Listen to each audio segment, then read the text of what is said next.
Good evening, Mr. Haynes, Mr. Malone, Mr. Foster. What are you fucking nerds doing here?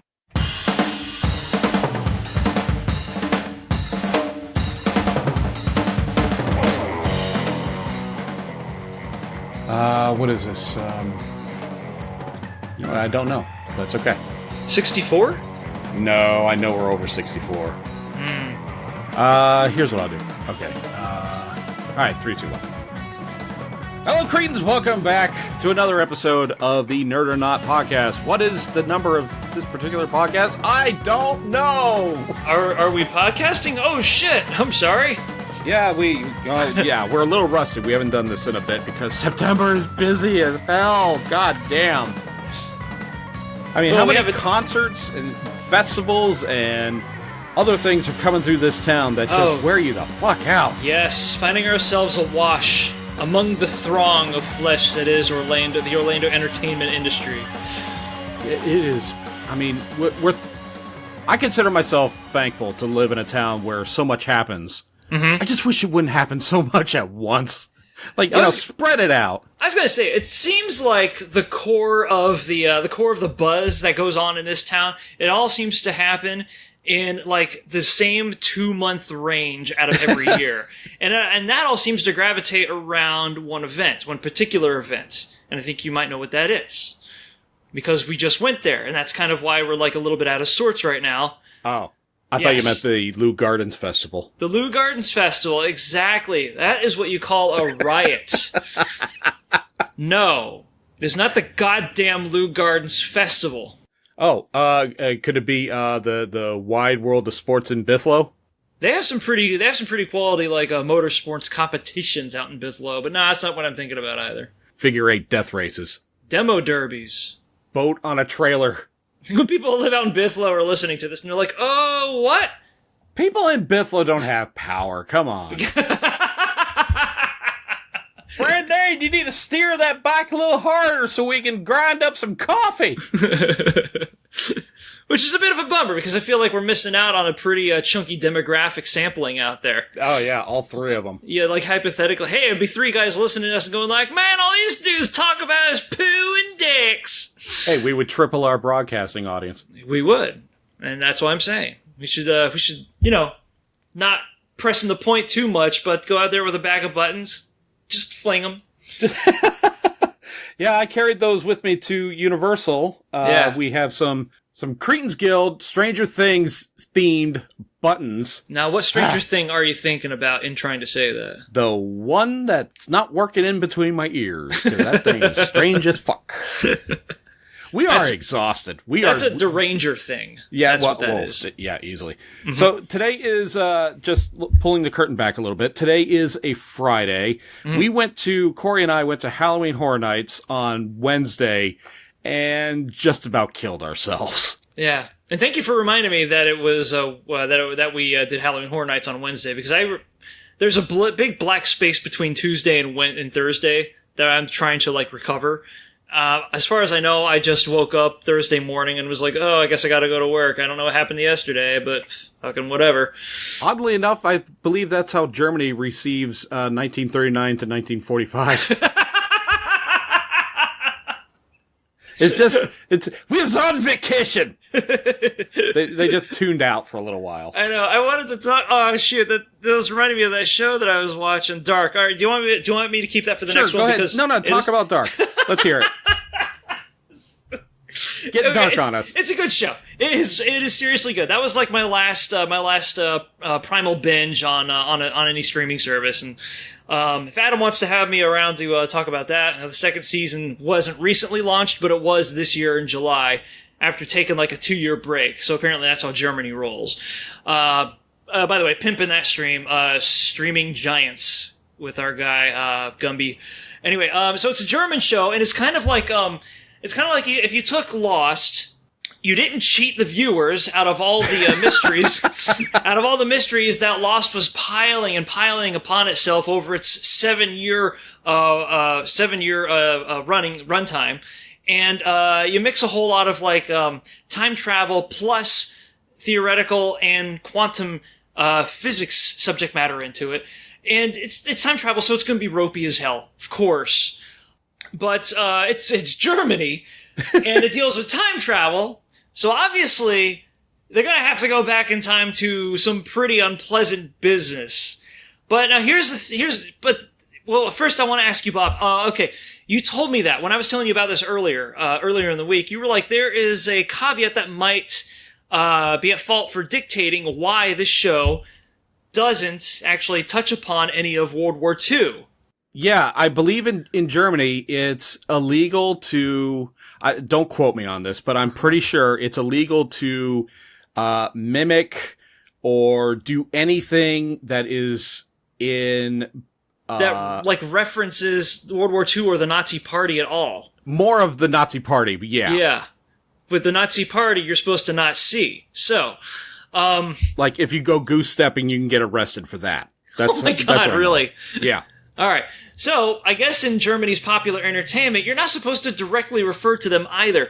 So, the way that the plot for this show is set up is that it's not just time travel, but it sticks stringently by Trinity symbolism. So, when people do travel through time, it's either 33 years in the past or 33 years in the future, and it's treated as like a cyclical phenomenon. So, you can only time travel in 1986 to 1986 or 2019 or what was the one before that? 1953, and then before that's 1920, whatever. But okay, the thing so is it's that time travel with rules, basically. it's time travel with structure. I'm not going to say rules because it does try to get away with some shit.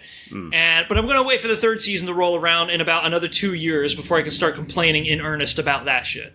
Because whenever you begin sticking paradox theory in front of me and using that as like a narrative thread, then I'm like, you sons of bitches, you can't. Don't you fucking start with this now. Well, this is going to happen because I'm willing it to happen, but not for comedic purposes. I just know it to be true. And then all of a sudden it happens. It's like, you dick. That's just cheap. That is cheap shit. Marty McFly still being in the future when he's 40, even though he left in 1985, just scraping that crap off the bottom of your foot and putting it onto a screenplay. Crap. Wait, where was I? Sorry. Hey, just round it out like this. The Hulk said it best. Yeah. That's not how time travel works. And to Endgame's credit, they established some sort of causal rule to it that, unfortunately, Steve Rogers, that star-spangled schmuck, fucked up by the end of the movie. They were doing so well with it, too.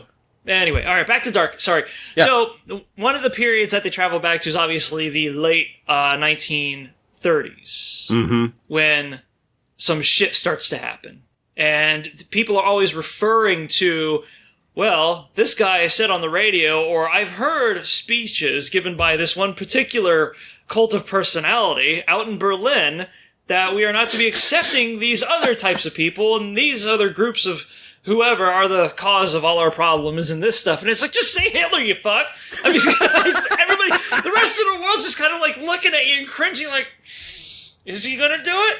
He's gonna do it. He's gonna do it. He doesn't want to do it. Oh shit. It's like, and I'm waiting for the part in the third season, if they ever like start to show their balls and they're like, no, we're going all in on the Nazi shit.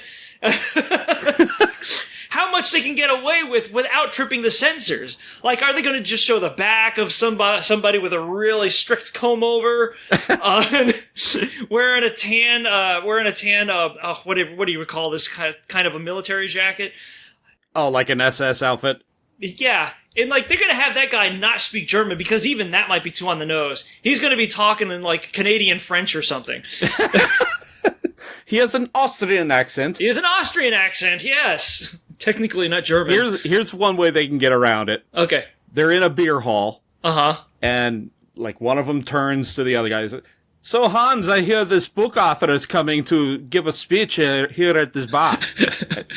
Don't give me a break on the accent. Door opens up. Before you can see who comes in, in between the doorway and the camera for the show is like this other patron of the bar, but he's a really big dude. And he just happens to be blocking the viewpoint of whoever it is who's walking in. And you can make out he's carrying a book that says Mein Kampf. But you can't see it because this big beer drinker is just standing there, just right in front of the camera, blocking the view. You try to go to the left, he goes to the left, he goes to the right, he goes to the right. So it's going to be like that gag from the Austin Powers movies, right? Yeah, with the cow. Where they're constantly obscuring genitals, except in this case, it's a genocidal dictator. Yeah. And like every time somebody talks, they like subtly refer to what's being obscured. Like somebody will like, oh, look at the fury dog! Look, he's so fury. A waitress walks up with a tray and blocks his face. But on the can is a picture of a mustache-less Hitler.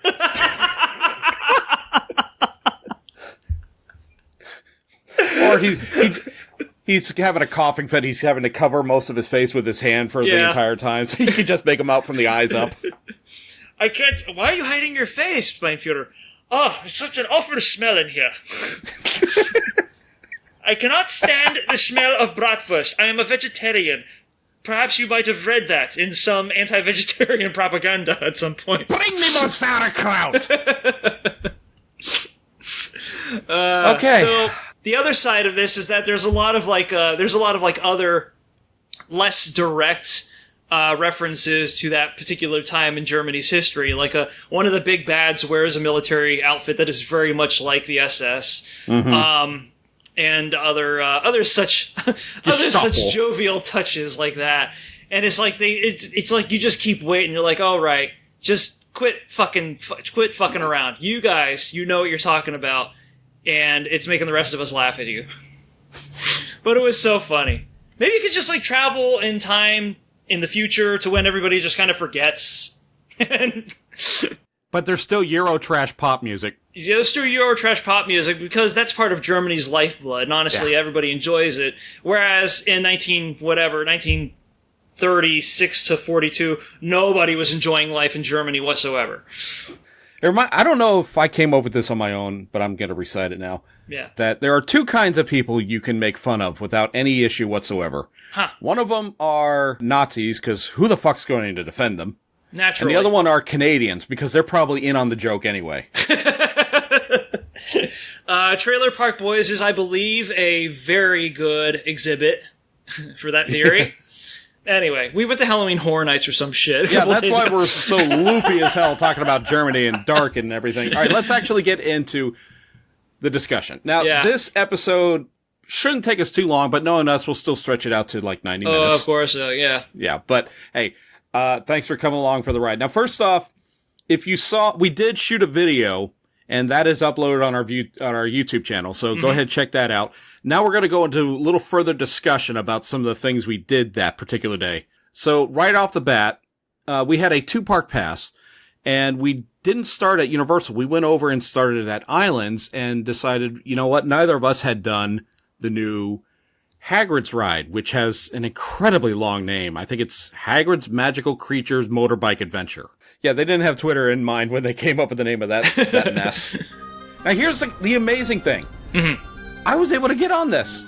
First Harry Potter ride I was able to get on because the Adventure 1 and Gringotts, I cannot physically ride that. They made them for small people, apparently. I guess so. I've seen some people get on those. It's weird how every ride is different. Those 2 rides and Hulk, I cannot. Okay. The Mummy and there's like 1 or 2 others I can get on. It's just strange how the ride is, how it dictates how big you have to be to get on this ride or not. Really freaking weird.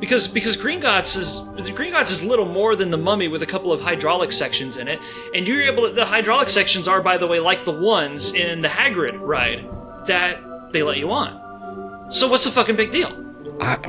Just ride configuration. It's the only thing I can really think of. I guess so.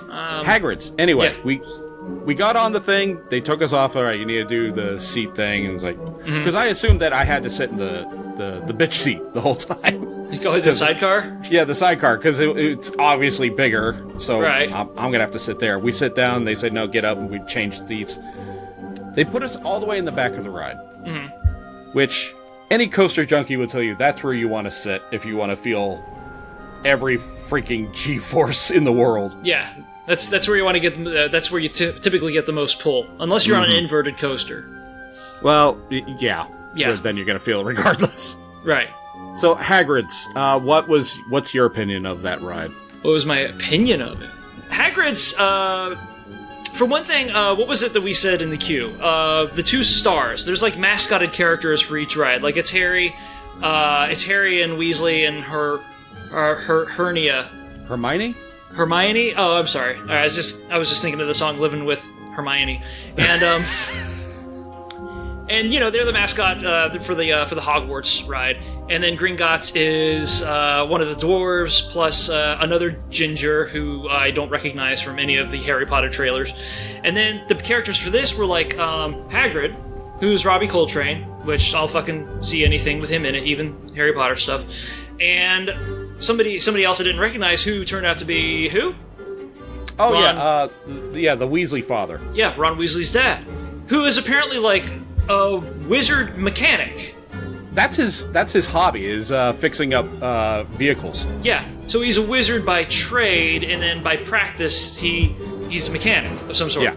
So, I think that's fair to say, either way, he's attuned to dual disciplines, and he uses magic in order to aid in this hobby of his. And I'm like, this motherfucker is interesting as hell. Why does he not have his own book series? He needs his own movie. Yeah, dude, it was great. And then they had that like anteroom up in the queue where it was like we were underneath the floorboards of his workshop or garage or whatever the hell it was. Yeah. And you could see like the refraction of the motorcycle's afterburner as it's like squealing out overhead. Yeah. Yeah, as they were testing out the fuel system. Yeah. The dragon fuel. I know. Like those little presentational touches just made the entire ride, and by far it's like my favorite one out of the whole Potterverse thing they've got going on over there. But yeah, well, not just because of the queue, but because from square one, they start you off with this concept, like right on the drawing table. You're on a motorcycle that flies.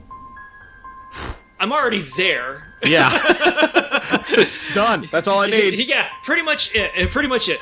For coaster aficionados, it's probably not going to do a whole lot for you, except the whole idea of being on a flying motorcycle is that while there's no super hairpin turns or loop-de-loops or anything like that, it feels very open and very freeing.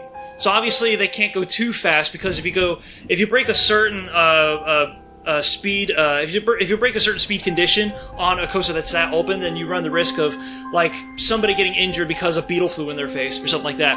And that's a part of one of the considerations you have to take into engineering a roller coaster. I think I saw on a write-up online that for some of the parts where you're going straight and that's where it really hits the big speeds, yes, you're hitting somewhere around 60 to 65 miles at those points. 60, really? For the straightaways where you're not curving or dipping up and down. Interesting. Well, it didn't in the parts where there was like severe dips and climbs. You would get some pretty decent G's, but it wasn't. It's not going to be the Hulk. That's for damn sure. The greater thing that this ride pulls off than any serious, and I use the term in like scare quotes, coaster, is that it does a lot in giving you the illusion that you were just like freaking the fuck out all over this place. Which I was. Yes. And then there's like a twist ending. I don't know whether or not to call it a twist or what, because you actually saw a ride-through of it or something. And I did see a ride-through, and yeah, as soon as we sat down, the memory of that video just blanked out. I didn't remember anything. And then we get to some parts, it was like, oh yeah, we go backwards now. Yeah. Oh shit, we're going backwards now. But it was the part where we were reaching the end of the track, and you're like, wait, what the fuck is this? Yeah. And then you're like, oh, it does the backwards thing. Okay. Yeah, and then I'm gonna. Oh, actually, what happened was as we were going up that incline, I had that full sensation. Okay, we're gonna go over a hill and take a huge vertical dive. Yeah. And then we just stopped. I'm like, oh, this is where we go backwards. And then you go back into a cave, and then it drops you. No, let's touch on that, because that one I completely forgot about. Oh, really? Yeah, you're still going backwards, and for me, once I do something once or twice, and I'm familiar with how it's going to curve, when it's going to dip, when it's going to do this or that, I get more comfortable with it. The very first time, I kind of freak out a little. Mm-hmm. So as we're going backwards, I can't see where we're going. Yeah. So I'm clutching on for dear life. Yeah. We go into, like, this cave, and then we just come to another stop. And I'm thinking, okay, track in front of us is going to turn or change or something, and we're going to take off again. Nope. Yeah. Dropped straight down what had to been about 8 feet. Yeah. It would have been. It was like a Pirates of the Caribbean style drop, where it's not supposed to like shoot your stomach up into your neck. That's more of like a slide drop. We vertically dropped. You mean in relative positions? Yes, it was a straight drop. It was almost as if another track descends from your position to a lower bearing. But it's kind of like a very, very quick rendition of Twilight Zone Tower of Terror. Very, very brief. Yeah. I think the coolest thing about that, though, in getting across that illusion that you're just like hauling ass the entire time, is that all of the recuperative segments of the sorry, not the recuperative stuff. The recuperative stuff is like a chain incline. Most of the propelling, I don't know if that's the right term for it, but most of the parts that propel you along the track are all on a rail, like the beginning of the Hulk. So there's no slowdown on the ride whatsoever. I mean, except for the one part where you stop and then you drop into a cave. But other than there that, are a couple of slowdowns where they want you to look at, like, hey, here's this animatronic we spent a lot of money on. Check it out. Look at it. Okay, yeah, now we're gonna go fast again. There's a couple of diorama set pieces too in there. But like whenever you're being made to take off on that track, you are still at like face level when it happens. Mm-hmm. So it felt like you were constantly going. It was also probably one of the longer coasters on property too. Because I can remember doing the Dragons, and I did the Hulk later that day just to make sure. But those things are like over almost lickety-split. And this one was like... Islands? Islands property? At least on islands, yeah. Hagrids is great, if not for it possibly positioning itself to be the Thunder Mountain Railroad of Universal Studios. Okay. Maybe if I ride it 2 or 3 more times, I would agree with that. Because right now it scared the piss out of me. Oh, really? Well, I guess the big difference is with Thunder Mountain, you're sitting in a car and there's walls and you don't go half as fast as you do on Hagrid's. It doesn't seem like you do, but I think you might, especially on that twisty bit towards the end. Yeah, well, like I said, I'd have to ride it 2 or 3 more times to actually get my bearings and decide that for myself. But yeah, I'm not a coaster junkie, and I still enjoyed it. It was really good. Even if you've done like a pretty admirable amount of coasters, there are certain coasters that you like divvy up into how they appeal to you by category. Like, okay, well, these are like speed freak coasters, and these pull off a lot of like interesting stunts, and these have a lot in the way of theatrics. The theatrical ones are going to be Thunder Mountain, your Space Mountains. I think even the Mummy, because that doesn't pull any serious G's either, but that's the fucking awesomest fucking coaster. It can hit some good G's, but yeah, there is a lot of theatrics on that one too. Yeah. You get solid speed on any of them, of course. But the thing is that like Thunder Mountain, Hagrid's did a lot more to embed you within the experience of the coaster itself, and not pull off any like technical. Well, there was a lot of technical wizardry in order to go towards that end, but it's nothing like. You're not going to get your eyelids flung to the back of your skull. You're not gonna be missing any hair when you get off of it. It's not like a speed junkies. That's just a junkie, really. It's not like an adrenaline junkies affair, you know. But it's not like an ATM machine. It's still fucking great. Yeah, it's not like going up to an ATM machine when you just got paid and you're like, I'm pulling out $100 today. Fuck yeah, give it to me. That's how you get right in the middle class, I guess. All right, from after Hagrid's, the rest of our time at Islands was kind of uneventful. It's just the same old. Kong, Spider-Man. Then you did Hulk. You got on and off that pretty freaking quick. Single riders. During the first 4 years of it operating, even during down season, it commanded pretty good numbers. But I got in the single rider line, just scooted up, was there in under a minute, and then I got off because it's a really fast coaster.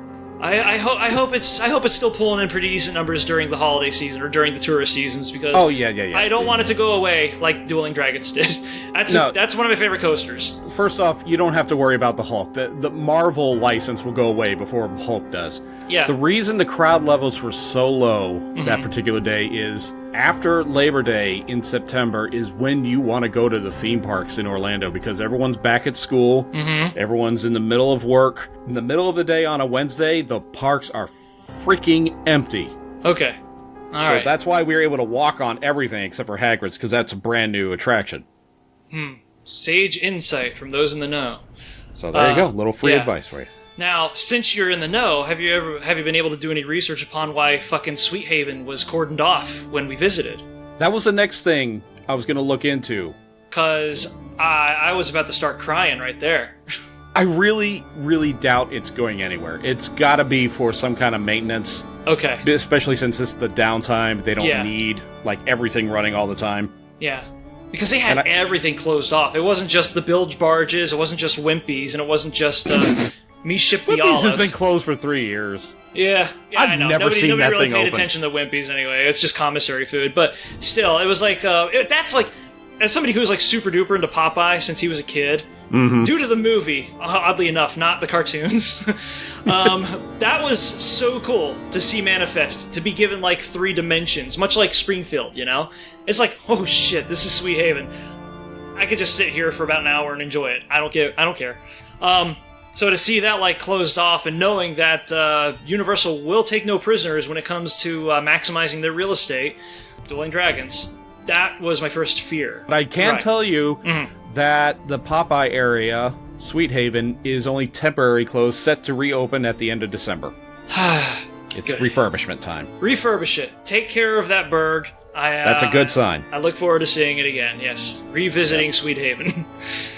All right, so after all that, you did the Hulk, and we decided, all right, it is time to head over to Universal. I think it was about 1 or 2 o'clock at that point, and if you're going to do the Stay and Scare, you want to be in the park, I think it's before 4:30, because then they start closing it out. They kick everyone out who doesn't have a Halloween Horror Night ticket. Right. We decided we were going to go over to Finnegan's and just sit down, have like a quick little eat, a drink, whatever. Yeah. Then that's when the skies opened up. Yeah. This is a funny thing about Finnegan's. It's like one of those institutions left on Universal property that still tries to get away with the whole movie set facade. Yeah. Because roughly 70% of it still looks like an Irish bar, but then you see like the flats and behind where the drywall is stenciled. That used to be like all over the place. Like, oh, you're not just visiting a theme park; you're actually visiting a working movie set. Even though that was just kind of, it was mildly bullshit. But Finnegan's is since movie set slash Irish pub. Yeah, movie set slash puke cavern. It is what they were possibly going for. And there was just like golfing and boxing imagery all over the place. And I'm surprised they didn't have like wistfully composed black and white photos of potatoes just hanging out all over the place. Since they're going hard stereotype. No, but they did have an Irish singer singing Oasis. Up to a point. Well, yeah, you kind of went there. He was doing like mainly dirges, and then all of a sudden he like breaks out the Georgia Satellites, and what? Excuse me? I guess he began recognizing that all of Orlando started drifting in to the bar area, and he was like, "All right, well, here's that crowd. Might as well whip out some favorites." Yeah, it was about that time we were thinking, all right, maybe we'll just head on out and just wait in line for the stuff to start opening. That's when it started to rain heavily. Yeah, thunder was roaring, the rain was pouring, and we were like, I think I'm going to order coffee. How about you? Coffee? Yeah, coffee. Let's have a coffee. Now, it would have between the Blues Brothers outside and the Irish guy singing inside. I was hoping somebody's going to do Country Road. Someone's going to do it. And it never happened. I wanted to go up there with a napkin request, but I also didn't want to be the douchebag that day that requested Country Roads, because there's at least one guy each day. Yeah. So shit. That was our time at Finnegan's. Then we decided that was enough of that. We need to actually go out and do some Halloween Horror Nights. Well, that was like the first of a handful of like stop and snack trips that we had throughout the course of the evening. It was the pizza fries later on, and I think we did like a couple of snacky things between then and there also, because you got to keep your calorie count up. Because you're sweating buckets. Well, I sure as hell was. Holy God. And B, there's the passive walkout or the passive workout, and not just walking from location to location, but then also screaming your ass off. At least during some of the more strenuous attractions. But we didn't do a whole lot of walking because we had express passes, which About time I got to do that. Those fucking things pay for themselves. Holy shit. That was a smart move on your part. Little backstory. I went... back in August, I bought a frequent fear pass, which allows you to get into every single night of the month of September for Halloween Horror Nights. Yes. So September was coming up, and Alicia tells me, I'm not working this particular Friday. Why don't you go and use the first of your passes? And I was looking, I was like, okay, yeah, sure, why not? I'm not working Saturday. Let's do it. Let's do it. And then I'm looking at the schedule, and I'm like, oh, I wonder when they open. Oh, this particular Friday is the very first Friday and the very first night for Halloween Horror Nights. Right. Oh, shite. So I did the thing where you stay in scare, you get into the park, you get corralled into a little area, you wait an hour, you wait another hour in a different area. It was 2.5 hours of waiting, but I was able to move along into houses before the rest of the general public. But was there too much of like a throng at the beginning there? Because it was a very heavy crowd, because I decided the way you want to do it. Okay. If you're on the outside of the park, waiting to get in at 6:30, my best advice for you is to go to the back of the park, hit those houses first, because they always seem to have less of a wait time. Yeah. And then mosey your way to the front, because it's going to have a long wait regardless, maybe by closer to the end of the night, depending on what night it is. As opposed to our trip, which was a little bit different. Well, our trip had to work a little differently, not the way I wanted to do it.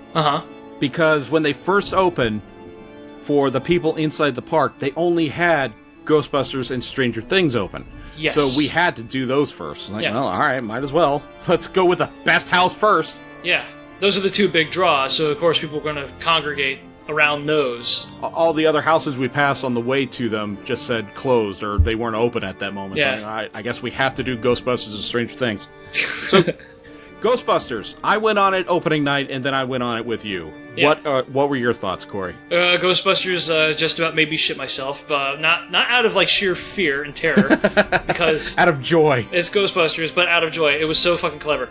I flipped the fuck out at the fact that they incorporated Pepper's ghost effects into the ghosts. Yes. Which we hadn't really seen in any of the haunted houses up till that point. It's always been, human performers. But a lot of the ghosts within Ghostbusters have to be disembodied. They have to be composed of at least an otherworldly sort of an illusion, some sort of a presentation that sets itself apart from. They have to look incorporeal. Yeah, they have to be more importantly, they have to be divided from the human performers. And when I saw them using traditional theater and magician techniques in order to pull that off, I was just screaming internally.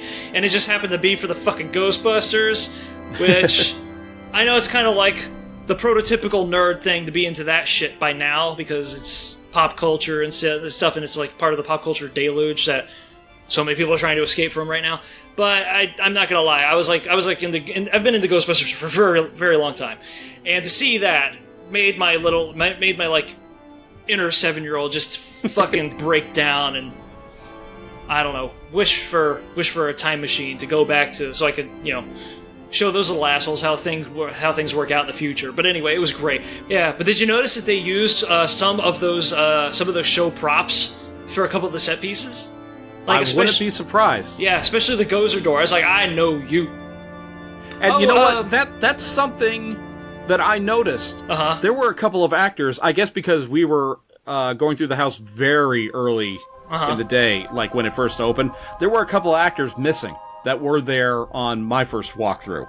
Oh, really? One of them was the gatekeeper, Sigourney Weaver's character. Yeah.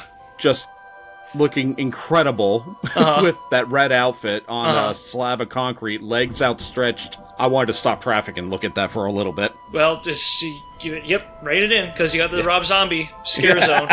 Scare zone. Oh, it only got better throughout the night. Yes. Oh, but the other actor we didn't see on our walkthrough was there was a Gozer actor. Oh, really? Yeah, and he wasn't there when we were walking through. It could have been just too early, or I don't know what the deal was. See, I kept looking out for Walter Peck, because you hear him while walking through the maze, but he never pops out anywhere. Not that I know of. I don't remember seeing a Walter Peck character anywhere. Nope. Yeah. That's unfortunate. Every solid group of heroes needs a foil. And of course, in that movie, it wasn't actually Gozer, it was bureaucracy. Yeah, it was great. The Pepper's Ghost effects, timely scares. It was just all those touches just made that maze. And I know we gotta shut up about it, because there's 10 other houses to talk about. But that was the best one of the night for me, like, by far. And it was a licensed house, too. So yeah, usually those aren't as good as this one was, but yeah, for the most part, they just ride on the license and expect people to get into it, by virtue of those features. But this one was legitimately a step ahead. Yeah, I the thoroughly enjoyed it. It was probably the house of the night. Yeah. But let's talk about some of the other ones. The next one we did was the Stranger Thing house, because that's the only other one that was open. Right, yeah. I wasn't as wowed by it as I was last year, because they stripped the cold open gimmickry, and I thought it was really cool the way that they presented it last year, with like not only showing you the opening scene of the first episode, but then by also immersing you into the actual title screen, the graphics, with the theme blaring, and you just see the Stranger Things, the title on this massive screen in front of you, and then you the walk whole time beneath you're in that room with the video playing, and you're like, all right, who's gonna jump out at me? No one, just keep going. And the child actors that they got for that exhibit were really impressive, because I'm still trying to figure out how they were able to pull that off. But one thing that you noticed was that the child actors were no more for this one. They seemed a little older, or different sex altogether. One of them had a cigarette, and I was like, what's that about? You have tattoos. The other one jumped out at us and was like, nobody takes Medicaid, So I was trying to figure out what exactly Lucas was talking about there. But like with most haunted houses, a couple of times you're going to see mannequins standing because an actor just can't stand there the whole time. Right. But I noticed that on our walkthrough, there were a couple times where a mannequin's arm, or like say he was holding a gun, or something along those lines, was being held up by a string. Yeah. Like the joint or something had given away, and they just needed to hold it in place. Just hold it for another month. That's all you got to do. Yeah, there is a mildly chintzy quality to it, but but it's understandable that they had a lot of pressure to not just make it work, but to cram 2 seasons of narrative into a single house. That's actually the most impressive thing. Yeah. Yeah. So it was not a bad house, but the thing is that we started with the best house of the night, and it's not likely that any of the other houses are going to be able to like hold a candle to it. Stranger Things was still cool, not as cool as Ghostbusters, but definitely would have been worth the wait, I feel. Yeah, I think Stranger Things, the house last year was better than the one this year, but that's not without saying this year's was bad. It was actually pretty damn good. Yeah, I think last year they had something to prove though, so a lot of interesting shit had to happen. Afterwards, we did Nightingales, which was which is one of my favorite non-licensed houses, because it was steep content, or steep concept, not content. I don't know. I think it might have been the concept that carried it all the way for me. I mean, they had a couple of like illogical or predictable scares and shit. Probably a lot of predictable scares, but I just like this idea that they were trying to like issue commentary upon like a slave trade that hasn't been extant for a couple thousand years. Meanwhile, trying to build a thoroughly believable representation of the Roman Empire. This is one of very few haunted houses that you can see during Halloween Horror Nights that is set in a historical context. Like a deeply historical context, not like in the antebellum South or something like that, because you can do Southern Goth easily. But the Holy Roman Empire? Damn. That's a pretty deep cut. Definitely an interesting period piece to make. So the idea behind it was, and this is what I can only get from assuming via the pace of the narrative. Slaves were being murdered and then somehow being assimilated by harpies, and then getting revenge on their slave masters. Is that about the long and the short of it? You know what? Yeah, that sounds about right. I have the official write-up here. It says, in an ancient Roman arena, grisly creatures are drawn to dead and dying gladiators with nothing to protect your history.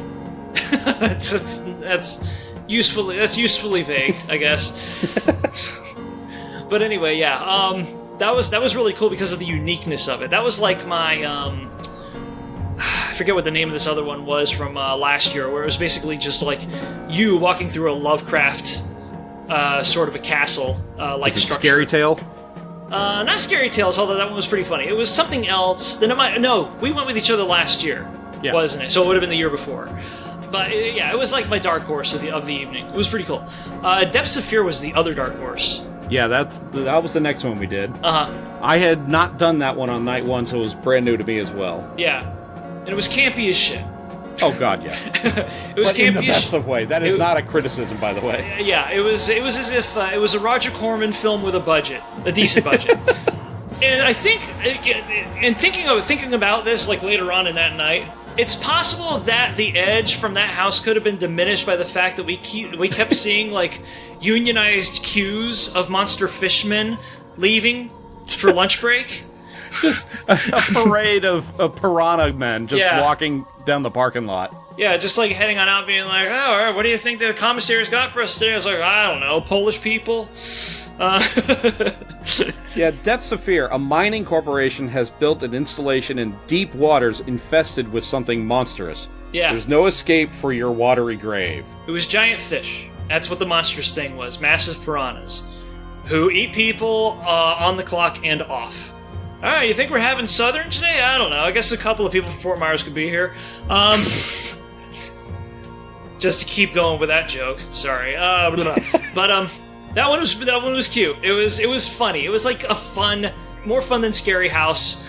Because some of the scares were like a little they were pretty clever. Like I remember like the people reaching out from above you with the worm puppets. Which was pretty unique. And the costumes just look so endearingly cheap that I couldn't not love it for what it was. It was, strangely enough, this is on the same night that there was during the same event, the same year, that there was a Killer Clowns from Outer Space, and it looked more Roger Corman-esque than that movie did. That's a hell of a leap. That's like Homer jumping over the gorge on a skateboard and landing it. Next one was one that I was really, really looking forward to for you to see, because I loved it the first time I was on it, and that was Graveyard Games. Yes, which was great. But I think throughout the entire maze, I might have been a little bit too preoccupied with the obnoxious teenage antagonist getting murdered at some point. Because there wasn't a whole lot for me to be scared by. Although I was really loving all of the set dressing and stuff. I mean, it was a graveyard, and then you're like in someone's backyard, and then there's like a junkyard at some point. It's just a lot of yards, I suppose. That was the running theme. And then at the end, you see one of the teenagers like slam herself against the fence, and you're like, "Help me!" And you're just kind of like, "No, I got $1." Yeah, I got $1. That's pretty much all I can do for you, though. There's no convenience stores anywhere nearby. By the way, you're gonna get murdered. Guess I don't have to give you a ride home. Guess you don't need any. Yeah, it was. The concept was funny. It was driven by social media. These two assholes seek to become influencers by spray painting a bunch of gravestones and stuff. Guy's not a very good artist, in my opinion. Work on your calligraphy, dude. I think the scariest thing about that particular maze were the aliens that they had hired in order to write what they thought were believable social media posts for the lead-in out front, which is a pretty innovative way to set the entire narrative up, to put that scroll on a garage door. Mm-hmm. But reading the post was pretty damn painful. I didn't even make it that far because because it was like a timeline of like my FaceTime or something like that. Yeah, I mean, have you ever seen like a social media account for a politician try to emulate shitpost format? It's like that. It's fucking terrible. Anyway, so there was Graveyard Games, and then there was next to that Universal Monsters. Universal Monsters, which was that is a house that looked like they spent a lot of money on because they finally gave those things their due. How do you sit on a legacy property for that much that is so closely related to horror? Shit. That other horror industries are built on top of and not have a haunted house for it. Like, have they ever done a Halloween Horror Nights using those characters? To my knowledge, no, unless it was very early on, and they were more about, hey, let's create our own thing, like the clown that they used for the first 5 or 10 years. Yeah, Jack the Clown. It was bullshit. It was bullshit, and it's kind of, I don't know. It's a little bit ponderous that it took them this long in order to create this sort of. It seemed almost tributary, didn't it? Yeah, but at the same time, I'm glad we got it. It's better late than never. Yeah. Well, me too. And they did a really good job in the house also. Unfortunately, it just didn't stick out that much. By the way, one thing I want to bring up. What was one of the reasons that we liked Slaughter Cinema so well? It never seemed to take itself seriously, and it's the End Monster. The End Monster, right. Slaughter Cinema went kind of out of its way to set itself apart from the other houses that were attentive that night. And it seemed like every house that was there this year stole that end gag. Where you, like, see the door, there's nothing but black curtains, so you're like, oh, okay, we're done. And all of a sudden, somebody jumps out at the last second. Yeah. And it was like, okay, it's clever for this thing, because this thing was meta. You get it? It works. Alright? I don't give a shit that, like, all of a sudden, Egon is at the end trying to scare me, because he fucking doesn't belong here. Frankenstein, get behind that curtain, you're not a fucking Grindhouse movie. Yeah, exactly. Why are you not in your lab? Get back on the bed. That bed with the steel belts that is curiously lacking a catheter. So Universal Monsters was there. I like how they combined all of the monsters at the end, but it was kind of like when the Wolfman and the Frankenstein weren't there, Frankenstein's monster. Sorry for those of you who are yelling at the radio right now. Yeah, I did it too. I'm guilty. It was kind of like it was a bit of a boner fest. It was kind of like a dance party without the music. Yeah, because in the Dracula section, it was just one shot of Dracula, and then a whole lot of Dracula's nymph crowd, all of his groupies. And then once you got past that, it was the Bride of Frankenstein, and I cannot be scared by the Bride of Frankenstein, because you can't. I don't have to go into any more detail than that, I believe. Nope. Right, thank you. I mean, it's like watching the Munsters, and all of a sudden Lonely Munster shows up, and you're like, I'm not supposed to be scared of that, right? That's why I'm tuning in. Exactly, yes. So, without getting too lascivious, it was a little less impactful than the other houses. After the Monsters... that, we took a little break, and we did Men in Black. Yes, we did. Literally walked on. Yeah. And one day we're going to take that tour of the floor show. We wanted to, but they were doing it for Halloween Horror Nights, and that's probably something useful to know for other people that want to go for event scheduling. After Men in Black, we went and did Academy of Villains, which did not close on us this time around. There were no catastrophic accidents this year! Yeah, Yay last year, for the villains! Last year, the fire alarm went off halfway through the show, and they had to evacuate us, so I never got to see it last year. But from what I've seen online, the videos from last year and what we saw this year, this year was better. The thing about Academy of Villains is that when they first debuted, their theme was quasi-steampunkish, because at the time, steampunk was kind of like on its way out, so everybody just came out and did like a Blue Man Group type of a presentation with no real explicit theme, but everybody was wearing waistcoats and had bowlers on, and had like skulls painted on their faces. So it's like, okay, I get it. And then the next year they did cyberpunk, because cyberpunk is kind of like it's a trend right now.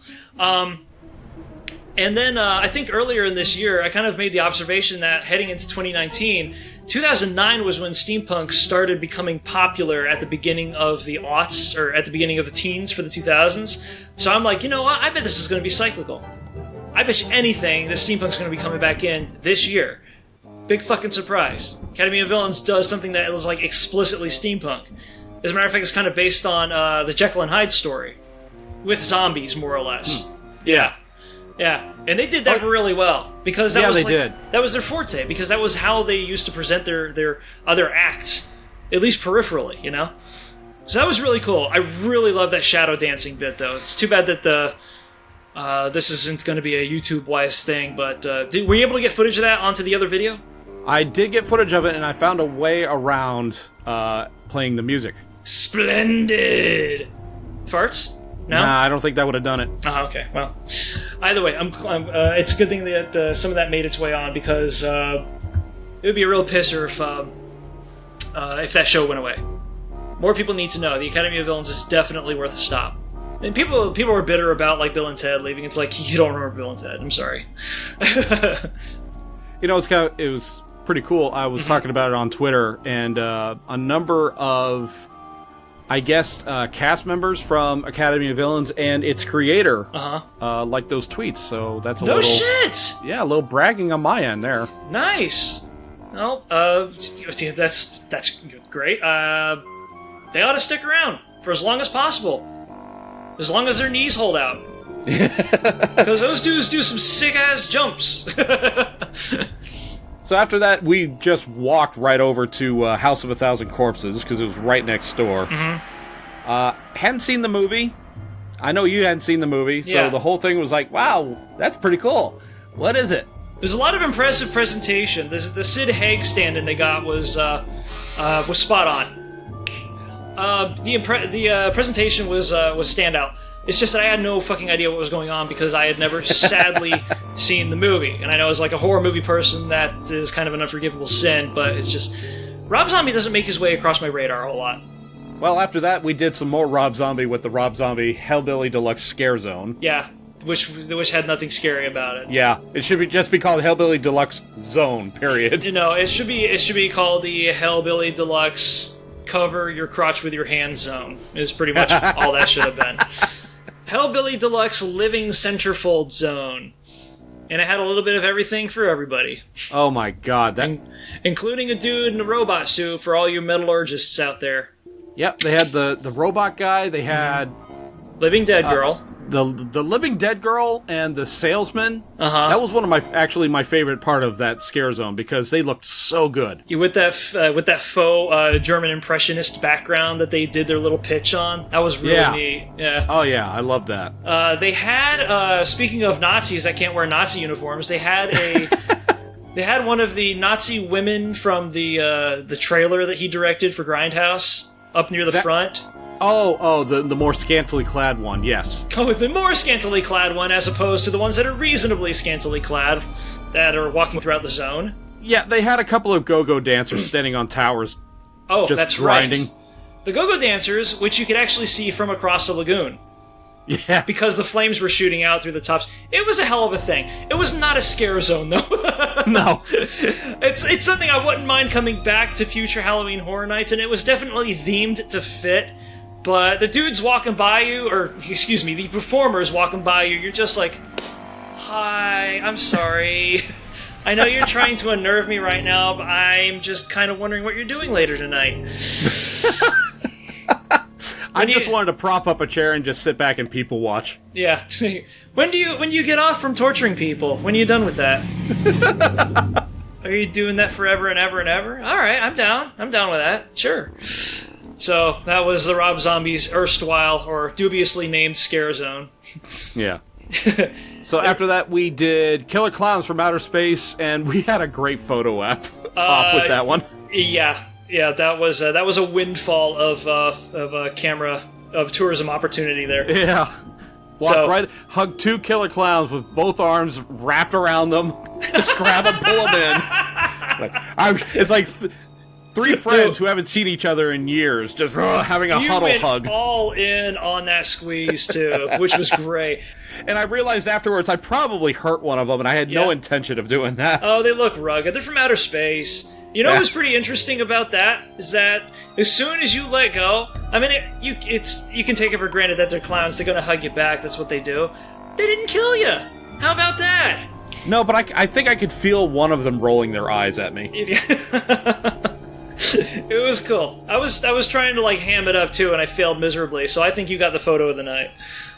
Nah, it both worked. Yeah. So then we did the Killer Clown's house. The Killer Clown's house. One of the dumbest, stupidest houses I've ever done, and the most fun at the same time. Yes, it was like top in the ranks of the fun house, because I believe that was this year's Slaughter Cinema, because it was given. Well, the other thing about Slaughter Cinema that we don't talk about a lot is texture. And since that movie came from that era of straight-to-video, low-budget filmmaking or guerrilla horror movie making, it had to feel like it was. And a lot of the haunted houses don't really... If they do feel like the thing that they're trying to emulate, then they've more than done their job. And this house did exactly that. Yeah, this one made me feel like I was walking through the movie. Yeah, because the clowns, they weren't scary. They weren't scary here either. But they were disturbing, and more importantly, they were amusingly grotesque. Like, they're just kind of standing in the background waving, and then the one guy with the little guy with the boxing gloves constantly punching them together in front of you was really cool. But then there was like that giant clown at the end where you're like, oh, okay, we didn't expect that, but that's fucking nice. Oh, Clownzilla? Clownzilla. That was impressive. Yeah. And then they got away with like a poltergeist style gag at the end with a giant clown face coming at you as you pass it. I missed that one. Did you? I think I don't remember. Yeah, I don't remember this. Man, you must have been exhausted by then, because that sort of thing is hard to miss. And by the way, for the people who are wondering, yes, the girl clowns are there. So yeah, if you're fitting to get an autograph, feel free. Complete with wolf whistles. Complete with wolf whistles. I'm glad you noticed that. Yeah. Alright, so Killer Clowns was then, and then we did Us, which was... We did Us, yeah. Which was a little That's the one I want to talk about for a second. Go ahead. All right. Now, you and I, again, this is another one that you and I had not seen the movie. I really want to see the movie. It's just, I do too. I had no frame of reference for the house, so it wasn't scary to me. It was kind of scary for me. At least, you know what? The very end of that house scared the piss out of me. Oh, with all the people standing? Yeah, they're all holding hands, and you don't know... because of the strobes or whatever, you can't tell who's a mannequin, who's a real one, until you look at them and they're already in your face. That's true. The music was really good, too. That soundtrack was fucking amazing. Another reason I'm looking forward to watching the movie. But what's the story that you have? I think up to a month before Halloween Horror Nights started, I kept checking out speculative websites, and like they were trying to guess, all right, it's probably going to be this, it's going to be that. And a lot of people were thinking it was going to be a house called Tooth Fairy. And I don't know what exactly happened, but it's starting to look like they were wanting to go in one direction with this house. It fell through, and then they inserted Us literally at the last second. Just threw it together as fast as... That's how I think it went down. Because it seemed like a whole lot of the Us house was built specifically for that context. Especially when you go through the trick with the repeat entrances. Right. Which was pretty damn cool. Because it brought back memories of Poseidon's Fury. You know, before it sucked. Well, yeah. But I don't know, that is something I want to look into, but I think, that's my opinion, is they were wanting to do something else. Maybe Us landed in their lap and they're like, you know what, we've got to do this. This movie is kicking ass. We got to make a house out of it. Yeah, it would have been pretty easy to reconstitute too, because you didn't have to do a lot of makeup or anything. You know, there's gore makeup, of course, but like no monster or creature effects or anything like that. Oh, yeah, that's the other thing. The other reason I think that Us was thrown together the last second is obviously the cast of the movie is of a certain... They black. Yeah, they are. Yeah. Let's not dance around it. There have been photos going around Twitter of people, scare actors, where they are wearing masks, but you can see their race underneath, around the neck and around their wrists. I'm calling Poe on that. Because it's not like they're lacking in the resource pool back at Central Casting. Right. That's a really stupid thing to do. I don't know what the situation is. Maybe it could be fake. That's the other thing I got to consider. I think it's very fake. You know how people on Twitter, they have like no boundaries for chasing clout. They'll just make some shit up. It looked like it was authentic, like it came from a photo from inside the house. Well, all you have to do is take a photo inside a dimly lit house with a really bad mask on. Just make sure that you don't have a tan or anything. Just so that there's enough contrast to show up for the photo.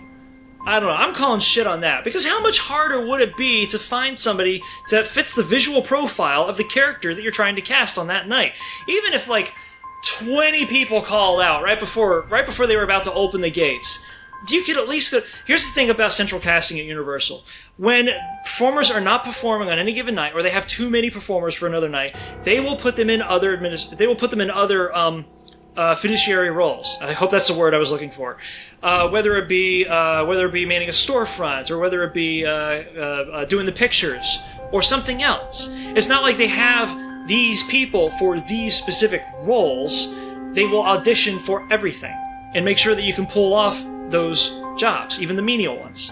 And you know what I just thought of? Remember how I was telling you back at Ghostbusters we were missing a couple of actors? Yeah. I think they would rather go that route. Let's miss a couple of actors and not get accused of doing blackface. Yeah. And given that you just said that, it makes the whole idea seem even fucking stupider.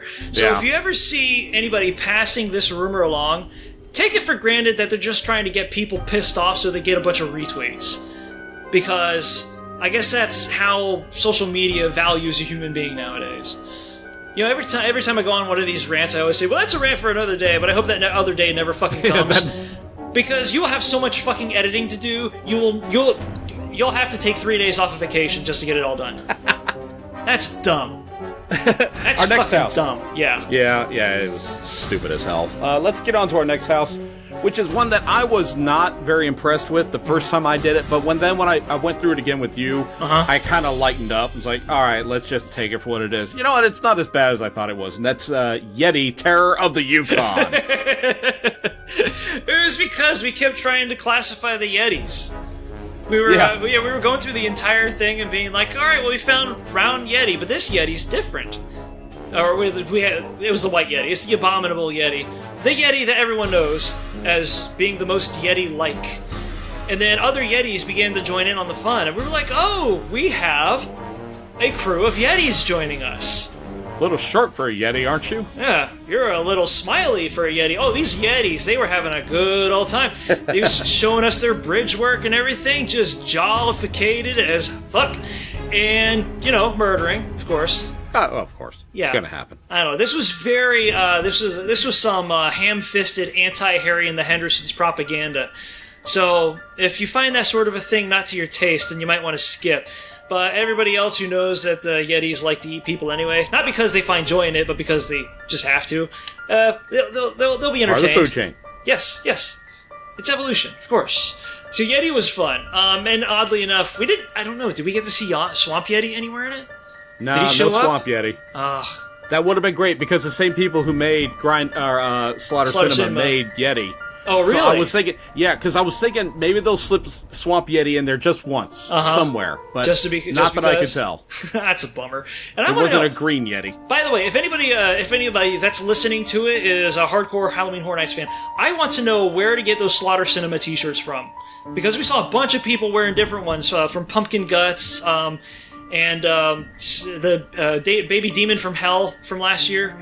Yeah. The movie posters that they drew up to iconize every movie.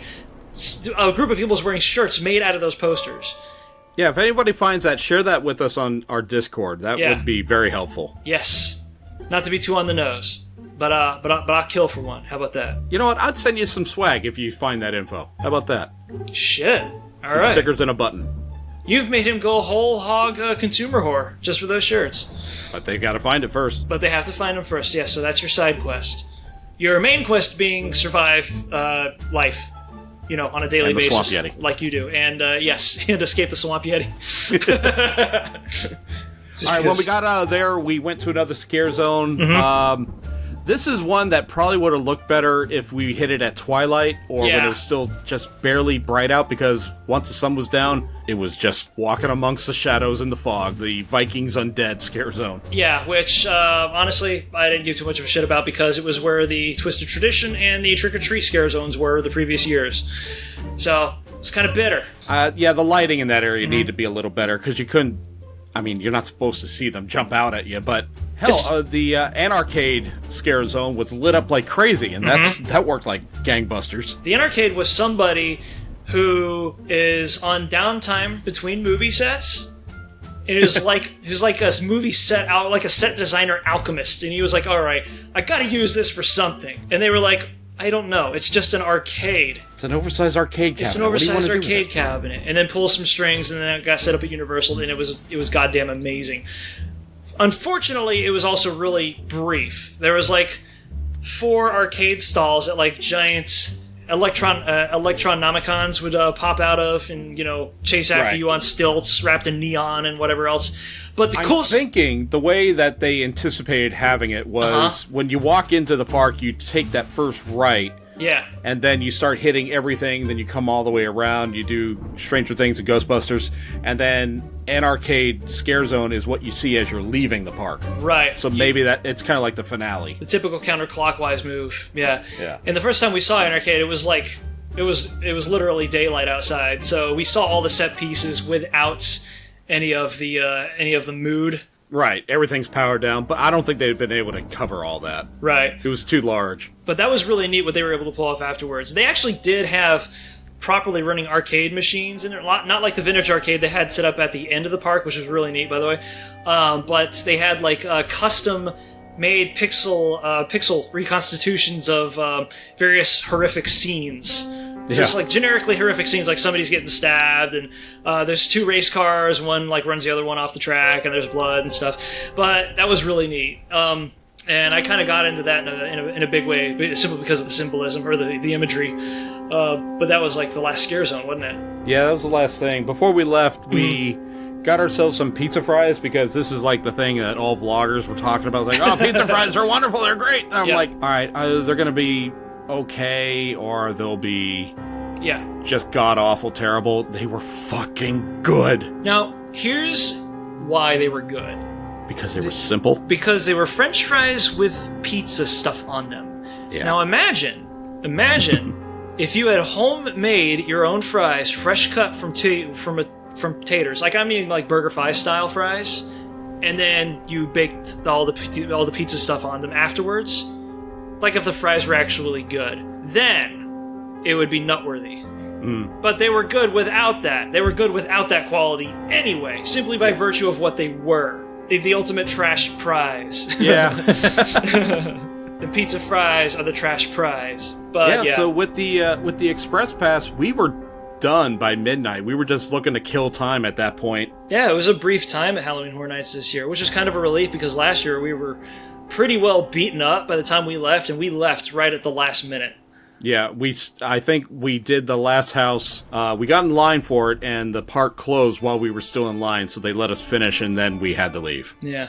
Now, being that it is, if I do take another trip to a Halloween promotional event this year, now I'd like to do Halloween Horror Nights again, just to pop back around and see if I can score some of the swag that I missed out on, because no money. But I really do want to do Mickey's Not So Scary this year. I haven't done it in a while, but from what I've been seeing online, I want to do it. I mean, they have this Jack Skellington puppet that does a show over by the castle, and it is incredible. Yeah. I mean, the last time I did it was a number of years ago. I think it might even have been like, God, it might have even been like 2008 or 2009, somewhere in there. And I had such a good time, like walking around cribbing candy and shit. It was great. Yeah. Yeah, it was, I think back in 2004, my workplace got us tickets. Yeah. Just walk around getting candy. And here's the thing about some of these late night hard ticket events. If it rains, that's a rain check. You can come back anytime in the next year to Magic Kingdom again. So the idea is that like you could be actually 5 hours into the event, and then all of a sudden it rains, and you can come back again later on. I'm not sure if that's still their policy, but it was when I went. Oh, fuck, it better be. They're making money hand over fist now. Well, yeah. Oh, God, they charge more than anything. It's like, well, it's Disney. They're just generally making hand over fist. I'm sorry. What is it? Hey, yeah. So apparently, I'm just being lewd whether I want to or not. No, they're just like, what's everything is their cash cow now. There's like nothing filling their coffers of any specificity. It's just like, well, we had a pretty good year this year, didn't we, gentlemen? Yes. From owning everything, I'm pleased to see we have 4 of the top 5 money-making movies of all time. Yeah. We have some of the most visited theme parks in the world. Our TV shows are doing gangbusters. Yep. Is there any place we are failing at? Let's see. Epcot. That's pretty much it. Christmas bonuses for everybody. Now everybody hug the mouse, and in comes an actor wearing a Mickey Mouse suit, and everybody at the board table hugs him. Not a very convincing one either. Like Hi, everybody! Oh, it's Krusty the Clown. All right, whatever. So that was our big, fat Halloween Horror Nights adventure. It was fun. If I get a chance, I will go one more time. I have till the end of September, which isn't much longer. So I think that's going to do it. This was just like a little recap of our trip to Halloween Horror Nights. A micro recap that still lasted over 60 minutes. Yeah, well... Because we're good like that. So I do want to point out real quick that we have a Patreon page, and we have a couple of supporters I need to give shout-outs to. One of them being Keith Gawa of the Pop-Up Filmcast. Keith, you're awesome. And another one, Adam Gumby, supported us for a month, so he is getting a Cretan's Guild... Crystal Dildo. No, we're fresh out of those, man. You took up the whole supply. Really? The entire crate? The whole thing, man. It shipped off to you, and it said it was never received. Anyway, Adam got himself a highball glass. You can get one, too, if you want. Also, if you think we're just pocketing all this money we get, nope, it's going right back in the podcast, and we have proof of that. Our good friend Tom Solo is this close to revealing our new seasonal logo for the Halloween season. I know what it looks like. Oh, he gave me another update of what it's going to close to look like, and it looks spectacular. I'm so happy about this. Guys, you are going to love it. When it comes up, you'll be able to get it at our T-Shop. Brain just shut off. Do I have to get the jumper cables? Well, no, because Jay always does like the phony social media sites that don't exist anymore. All right, well, let's make up a couple. Because we just did a haunted house about a fake social media website. How about... the Graveyard Game site. Okay, so you can find us at Twitter, Instagram, Facebook, Ko-Fi, right? Yeah, actually, we do have a coffee site, yeah. Now, I don't think we've received anything on it. Pick out which of these are the fake social media websites. At Lumper, Plurk, Brittle Thumbs... Let me wait. I got another one. Now this one's probably going to be ridiculous because I can't think of one, so it's going to be ridiculous. All right. How about Depth Plunging Testicles, which was what MySpace used to be? And I can come up with a nonsense word. Hold on a second. Wall Fists. That one almost sounds legit, actually. It kind of sounds like a social media website for people who were abused by their parents, almost. Anyway.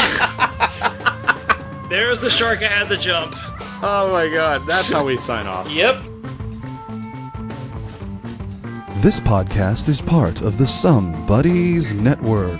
You're never alone when you've got some buddies.